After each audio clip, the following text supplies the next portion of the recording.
I think his history here is a bit complicated. I think if he sets the record, I think people will be excited for him. I don't know how much it's going to do for Browns fans. I find, and maybe I'm wrong on this, I think there's a great deal of reverence for Myles Garrett.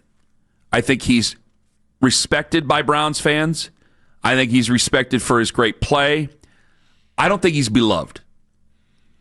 And I think there's a difference. Wow, that's very interesting. I think that there, and it's not a disrespect. I think there's a tremendous amount of respect for Myles Garrett and what he does and how great he's been.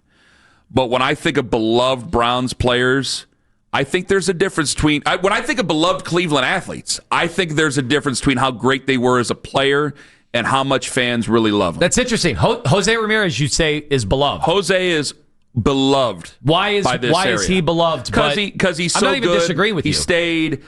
He seems to make Cleveland his home, which, by the way, Myles Garrett's so good. He stays. He seems to make Cleveland his home. We know where Myles Garrett lives. I don't know where a lot of athletes live. I know where Myles Garrett lives. But Jose is beloved. And maybe it's just because, in Major League Baseball, it's just expected you leave. In the NFL, if you're willing to pay the fiddler, as we're finding out, you can keep guys forever. You can keep great players in your team forever. But when I think about beloved players, Jose, beloved.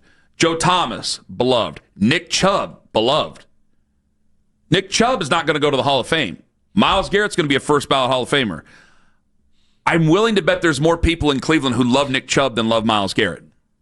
Was it just the trade request? When, looking back, like, how are we going to frame the trade request? Seems like it was just a negotiating move. I think that there was a lot of people who you'd never, even at Myles, we used to have, remember we had the argument, and we were calling people. We could not believe the calls we were getting. Myles has had a weird history here where there's been people who've even wondered if he's elite. Where Nick Chubb, no one's wondered that.